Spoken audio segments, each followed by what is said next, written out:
Right, it's another great weekend, and we'd love to thank you for allowing us into your day. This is Enterprise Weekend, reaching you from Enterprise Television. I am Henry Igwebike. And I'm Chuma Okohe. All right, in a bit, we'll be going to our newspaper headlines to see all that we have for you this morning. And right after that will be our main conversation also for today. While we get everything all sorted out for you, please do well to be part of our community. Have a say in what we say. You can always find us at Enterprise TV News.com, and also like, comment, and follow us on all our social media platforms at Enterprise TV 7. With us today in the studios to do this is Barrister Evans Ofeli, Barrister Law Public Affairs Analyst. Good morning to you, Barrister. Good morning. Thank you so very much. And joining us virtually from Abuja is High Chief Peter Amer, Public Affairs Analyst. Good morning to you, High Chief. Good morning, High Chief. Good morning. Thank you to you and to the guys. Thank you so very much for your time. We truly do appreciate it. So let's kickstart our day today with the first daily we have, Choma. We'll be starting with this day newspaper. And the big story here, stock market defies odds. Gains 15.6 trillion naira in 9 months. And we have just a rider to the particular story. Analysts forecast bright future, say market remains resilient. And also, right above that story, Tinubu, First Lady Ababio Abbas Atiku, Governors, PDP, APC orders among patients and no. Okay, moving on the bottom strip on Constitution Review.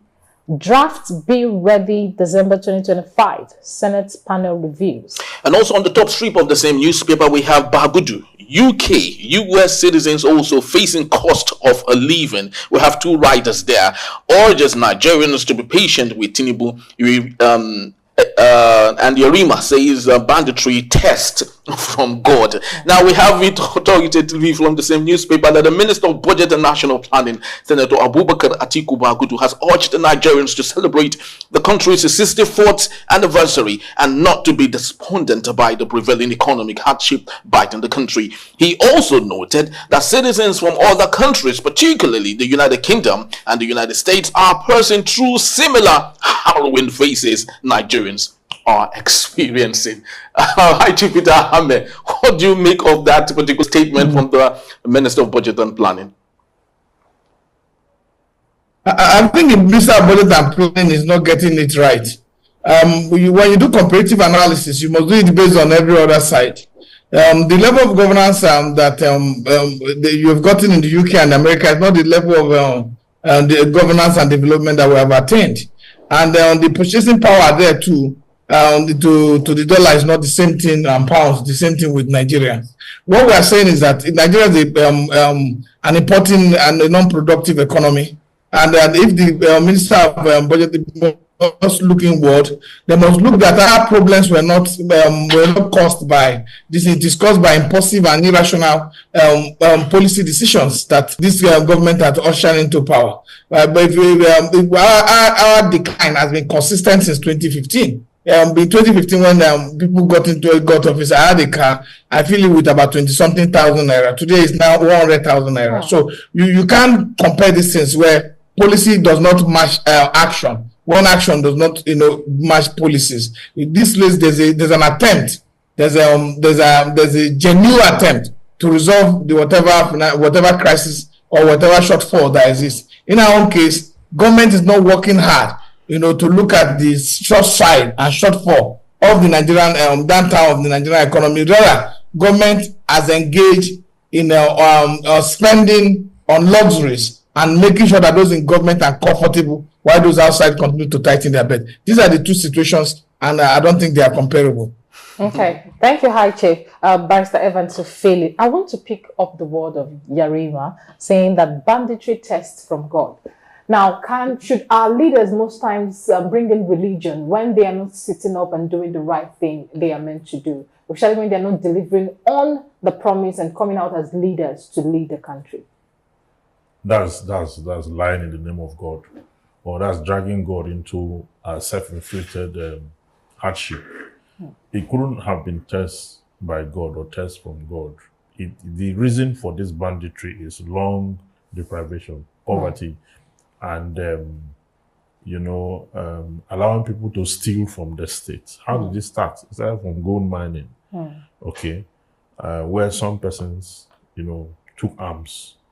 Okay, after being deprived for a very long time, they took arms and they begin to mine gold by force. And got alliances, even people from the top in there.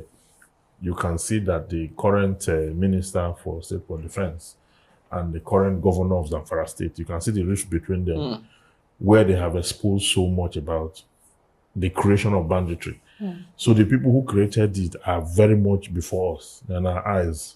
You can't tell us that it's test from God, and then we should bear it. You see, the way our leaders reason, they measure on the quantum of their thought is the reason why the citizen's life cannot be better than what it is now. You see, someone who have reason to be a governor of a state, check out the quality of his thought. See what he's saying about this common enemy, that this layer that we've added to the many vices of the Nigerian state. They are saying it's a test from God. What kind of test from God? There's a difference between long suffering and suffering long. You understand? What he's trying to tell us is to test our faith, to test our consistency, and to test our resolve for patriotism to the country. That's wrong. That couldn't have been it. Meanwhile, you are living in opulence. You have everything at your beck and call. But then it is a test for the larger cities in banditry. Instead of you to think and give solution as to how to exterminate banditry so that you can restore and resuscitate the economy, this is admission of defeat. That is what he's doing.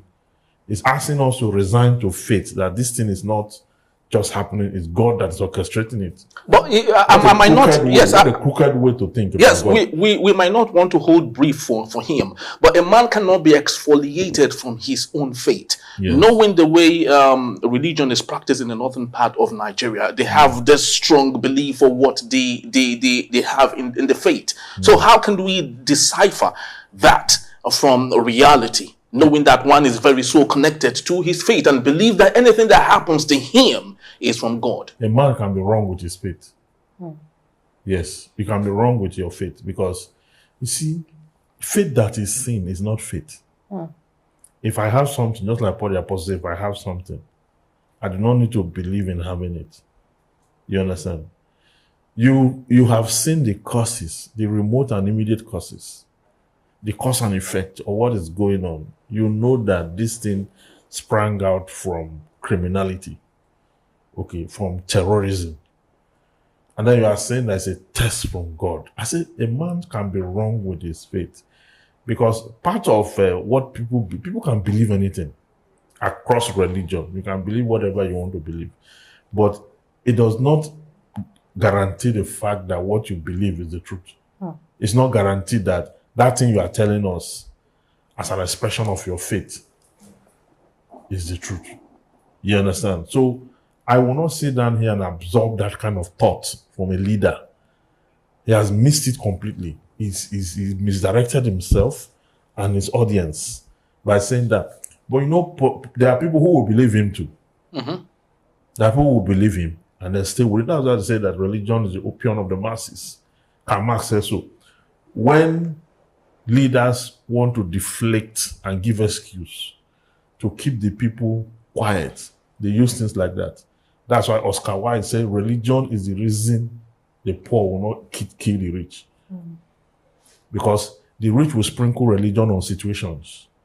And what religion does is that religion asks you to relapse. Just remain placated. This issue will pass. When this one passes, you will see the light. So it comes with a lot of persuasion. It comes with a lot of resignation to faith. But these are also tactics, because we've seen also in scriptures across religion where people will have to take action, or people will have to guard themselves. People will have to act, protest when the walls of Jericho was destroyed. Jeremiah wrote the book of Lamentation as an act of protest and expressing grievance. So if the walls of our economy have been destroyed by the political class, by subsidies gone and impulsive policies, the citizens' corresponding obligation is protest. All right. To express that which is wrong about society. All right. Hi, Chief Peter Ame. I'd want you to take us on the big story here on the This Day newspaper. Could this be another symbolism of fate here? Because the stock market is saying here, stock market defies odds. It gains a 15.6 trillion naira in 9 months. Is this another form of fate in the stock market, knowing that the reality on the ground is opposite? Wait. When you hear about them, you could see the heading, you will pick from there that stock market define odds.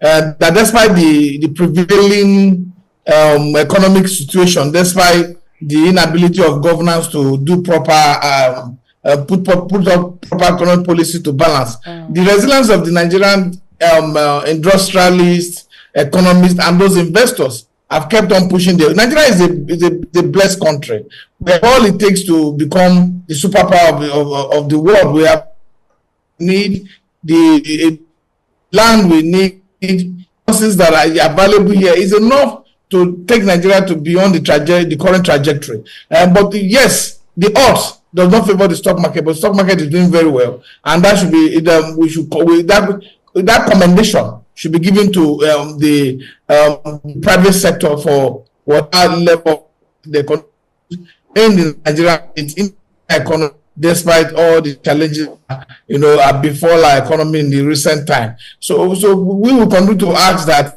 a proper enabling environment should be created, to further improve our economic participation on the global stage, and then look at the comparative analysis on how it can improve and how it can better the lives of our people. And our hope is that, yes, I've not been able to read the details of the breakdown and all this thing. Our hope is how this can transcend to be able to impact the life of the common man on the street. Because if you look at economics, you talk about the statistics, you talk about the inflation, you talk about the tariff, you talk about the export. These are sometimes seen in rural communities as an elitist definition to what economy is, because what the man treats and what in the labor market is just back.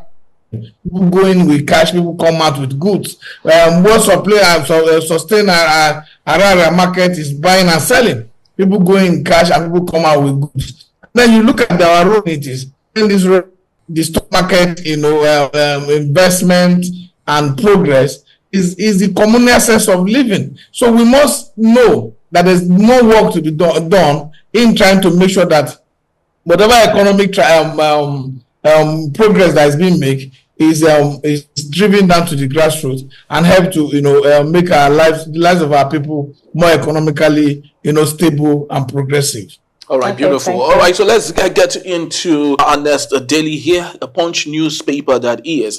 And the big story here says how Bobrisky spent jail term in Kirikiri's special cell. And two writers there, cross-dresser received visitors in prison, and controversy trails a correctional officer's suspension. Okay, on the top strip of Saturday Punch, EFCC denies EFCC detains ex-governor Ishaku over alleged 27 billion naira fraud.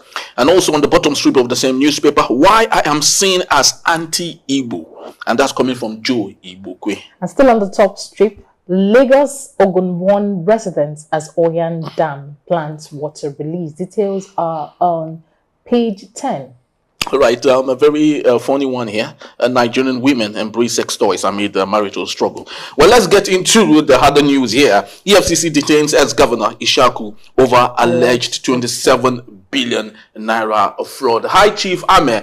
A couple of days back, Nigerians have been immersed with the VDM, that's the very dark man, and Bobrisky issue as connecting EFCC 15 million naira that was exchanged and so on and so forth. Now, do you think when we talk about EFCC again, but particularly on the case of Ishaku, who has been alleged of a 27 billion naira fraud, do you think we might equally hear some exchange of funds in this particular case?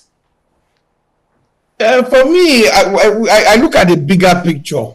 What has been unearthed in this revelation is that EFCC needs a proper oversight function to be done on them by those in the National Assembly. They need an external audit unit that will audit the activity of the commission. The commission cannot continue to run without being having a proper oversight a watchdog that will look at their activities and how they go in line with this thing. Because this fact that money was paid for charges to be dropped. Imagine for Bobrisky, who do not have the kind of resources that governors have.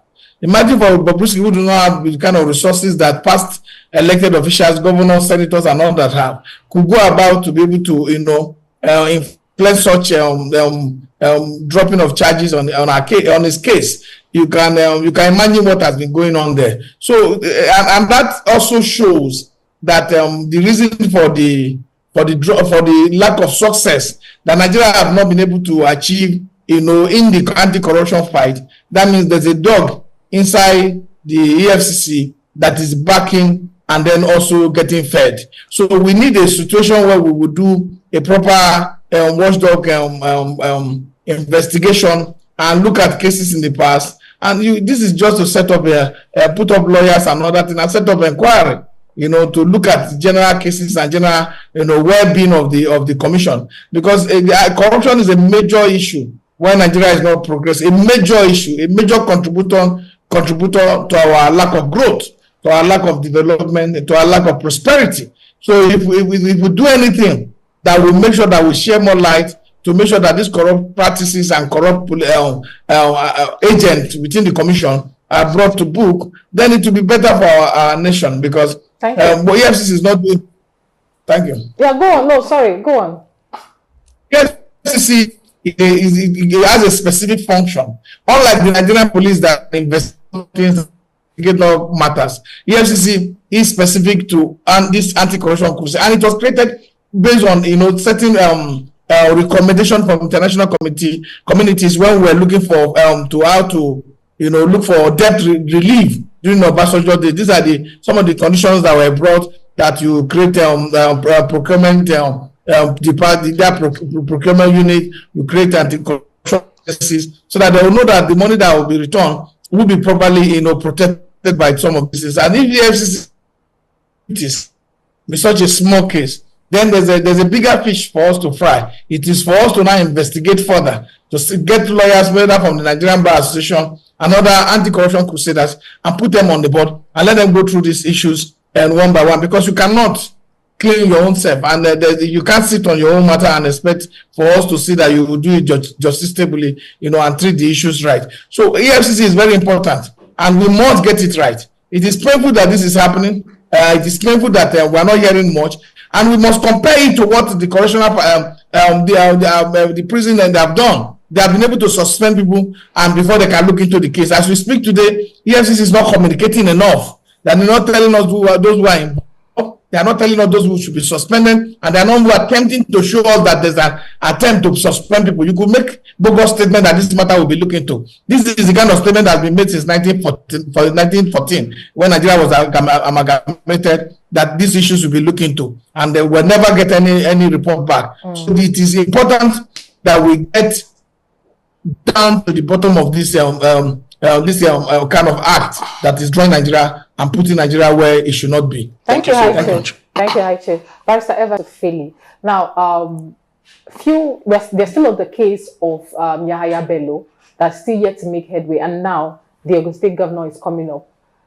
At this point, Nigerians will ask, who is the general watchdog, or who can be picked to oversee the affairs of the EFCC, and how they handle this issue and how well it will end? Well, they have been summoned by the House of Rep. I mean, the chairman of EFCC and the prison custody and all, they've been summoned by the House of Rep. So there's a House of Rep committee on security or on economic matters. So that committee is like a department of the National Assembly that is supposed to interface directly with them and then submit report to plenary, where they will take wider decision, where you have this. So it's just like the committee on tertiary institution in the National Assembly, they interface with NUC, and then they submit report to plenary. So that is how it is. But they've not been very effective. I mean, even the National Assembly itself, watching over, because look at what is going on. In Yabelo's case, I mean, they didn't summon the EFCC chairman up until the Bobrisky's allegation came up. That is when they announced someone there. Because EFCC is supposed to be a strategic institution. But unfortunately, it appears that it has come to the end of itself. Perhaps they have no ideas any longer to drive that institution forward. Under just 2 weeks, the institution have been indicted repeatedly. The actions of their operatives and even the actions of the chairman himself, who told Nigerians he was going to resign if Yabelo is not prosecuted. Well, Yabelo was at the EFCC and was not attended to, was asked to go. You understand? So he has a lot to tell Nigerians as to what is going on, as to the capacity of that institution to function. Does the institution need cleansing? Yes. Are they enmeshed in corruption? Yes. They are instituted to fight against corruption. But at the end of the day, what we have, after Robadu and Waziri, every other person I've heard the EFCC have been enmeshed in one corruption or the other. Magu has to do with corruption. Bawa, corruption. And so, Lamude, corruption. So, we also need to evaluate the origin of the EFCC. The EFCC used to be a department or a special fraud unit in Lagos here, Mivatin, at Ikoyi. That was where they drafted the first leaders from, who now trained other operatives, graduates and the likes to start up the commission. So it's actually, police by extension. You understand? Even their ranking is that same way. So as much as Nigerians are the one managing these institutions, and not everyone is patriotic, and not everyone gets there by merit. The recruitment process is not open to merit. It's by recommendation, slot. These 5 candidates from the Senate President, these 2 is from the President. The quota these system. Ones, it's a quota system. So many things. At the end of the day, the people who the system is thrown up to recruit are not people that have passion for the job, are not people that are talented in that line. They are just people who are yearning for survival. So that is why we say that any time a nation is reduced to survival, it cannot get anything right. Because what will happen is you will just be recruiting people who will go into the office and they'll be looking for what to get for themselves and not what to do for the country to advance. So a lot of things are wrong with EFCC. Its recruitment process, its vision, its posturing. Do they have a vision? Where are they leading Nigeria to? Where are they heading to? All those things are issues that must be engraved in the minds of those who work there. Otherwise, you're going to keep saying things like this. Somebody will say, I paid this money to drop charge. Then from there, we say, I didn't go to prison at all. Our criminal justice system, from the law enforcement agents, that is the police, DSS, EFCC, all of them put together that have prosecutorial authority. They are the one that will start the process. Then they get to the court will discharge its own function. Then you get to prison will discharge its own function. So this chain, the whole of our criminal justice system, need to be cleansed, because at every junction you find corruption, or none is exempted. You find corruption at every junction. It's only in few cases where perhaps you are lucky you meet a judge who is not going to move, or you meet a policeman who is manning a case and will not compromise, or you get to, for the prison, there's nobody that will not compromise. I know that one. For the prison, there's nobody that will compromise. So we have a problem with our criminal justice system, and we need to fix it. If we don't fix it, we'll keep having this problem. All right. Just before we leave, High Chief Peter, I mean, 60 seconds, please. I'd love to ask you. The world is a global village. Everything that's happening in Nigeria is being taken note of in other parts of the world. Interpol work in close hands with the EFCC. How do you think we can better repair this image in the faces, in the eyes of organizations in other parts of the world who closely work with EFCC, especially with this groundbreaking expose? The problem with our system generally, my brother made some of the statement, our friend lawyer there, that it is not the recruitment process in Nigeria is faulty. It's not based on merit. It's based on who you know. So people now see getting job as a means to an end. They don't look at people who are supposed to probably be working in Ministry of Industry, for instance, are working with police, and they don't understand. They don't have the passion for the work.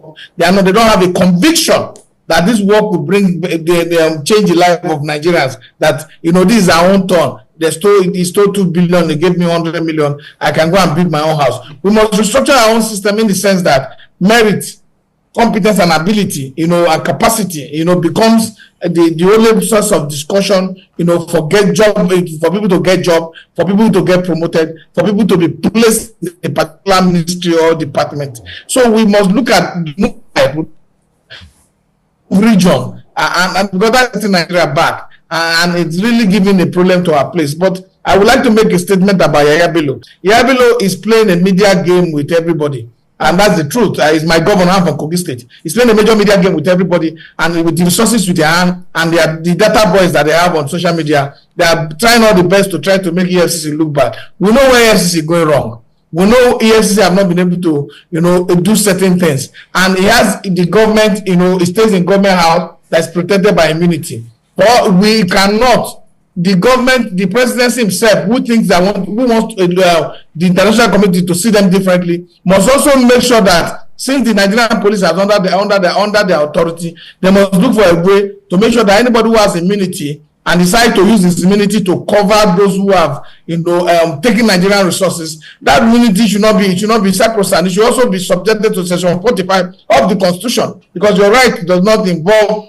for you to go to the extreme and sabotage the intention for which a department or parastatal is set up to perform their functions. But Nigeria can get it right if we do the right things and state it up on merit, not on tribe. Thank you. Thank you so very much. We'd love to say thank you to you, High Chief Peter Ahmed, for your time. We truly do appreciate it. Thank you. All right, Barrister Van Sofeli. Thank you as always for being here. Yeah. Yes, but most importantly, we'd love to use this time to say congratulations to Dr. Monday Onyekachi Ubani as he celebrates his 68th birthday celebration, of course, and on the same day would be his investiture as a senior advocate of Nigeria SAN, and equally there will be a book presentation set for that particular day. It will be on the 30th of September 2024, and the venue will be JD Event Center, Kashim Ibrahim Way, opposite A-Class Wuse 2, Abuja, and the time will be 3 p.m. So if you have the time, please do well to be there and equally celebrate with this great mind. Yes. Okay, once again, thank you, Henry. All right. And when we return, End Bad Governance protesters take to the streets again on October 1. That in the beat, please don't go anywhere. Don't go anywhere.